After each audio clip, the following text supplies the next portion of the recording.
Hello, traders. Gary Wagner here. Just before 1 o'clock in Honolulu, 7 o'clock in New York on Monday, 23rd day of August 2021, and this is the Daily Report for Gold and Silver. If you recall, at the beginning of last week, I was relatively bearish, expecting some kind of dip after the flash crash that occurred 2 weeks ago and subsequent recovery. This was because we couldn't see an effective close above $1,800 per ounce. Well, that was taken out of the equation today with a strong surge to the upside in gold, gaining about 1.23% and trading well beyond 1,800 to 1,808 and change. It is trading in Australia. It has backed off a little bit, and as you will see when we pull up our charts and technical analysis of the market, we are questioning whether or not this will become a point of resistance or we will see a breakthrough because the 100 and 200-day moving average are so close together. We'll explore that on today's show, which begins now.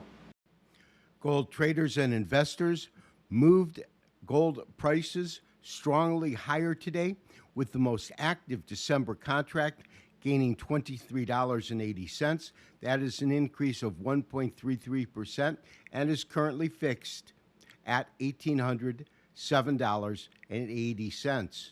Now, this was partially due to dollar weakness, and after hitting its highest value for 2021 last week, moved down 0.55%, currently at $92.99.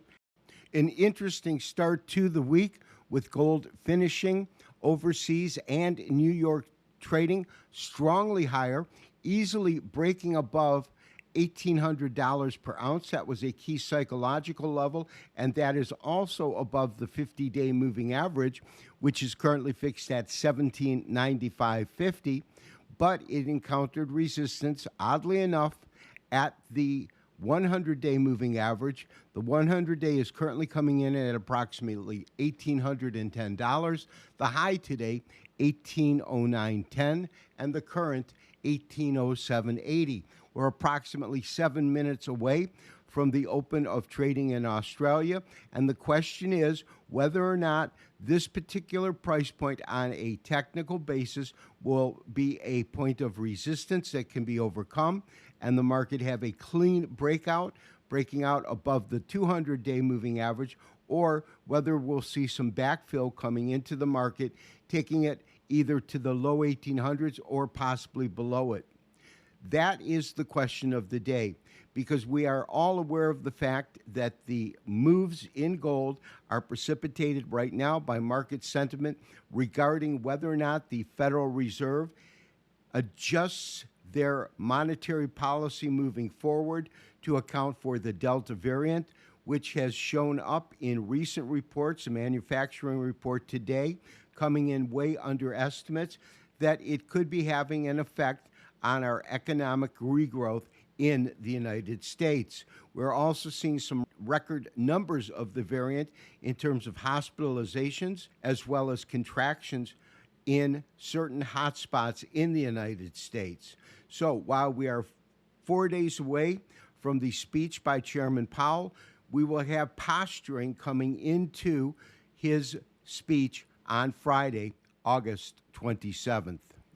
Another thing we want to pay close attention to this week, of course, is dollar strength or weakness.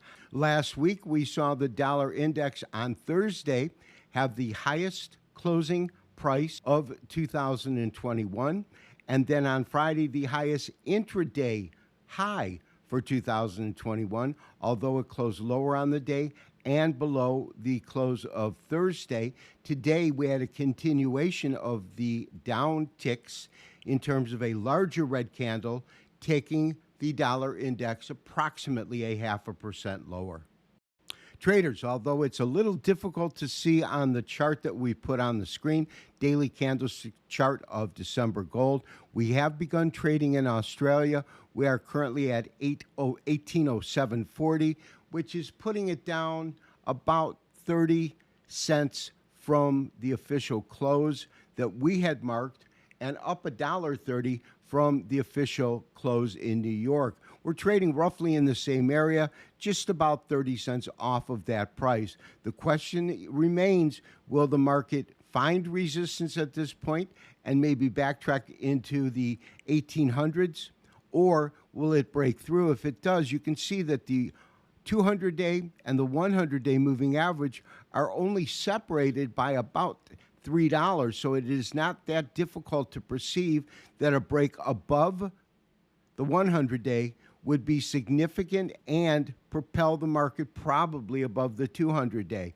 We'll have to see how this develops as trading continues in Australia, most importantly moves into Asia and then London. And after last week's 5-day consecutive downtick in silver prices, we do see a strong recovery today.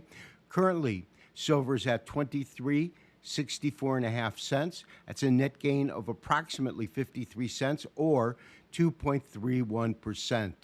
And just as in gold, it is a little bit too early to tell. Now the trading has opened in Australia, roughly at the same area we are marking as our close, which is about 23.64. It is down approximately 2% from where the opening chart that we showed was at. And the question is whether or not we can see silver move above current resistance, which we are pegging from the 78% Fibonacci retracement at $23.73. A move above that, to me, on a closing basis, would also be significant and could be signaling higher pricing in silver. This has been Gary Wagner, wishing you, as always, good trading. We will talk to you tomorrow for the next daily update and review. Bye-bye.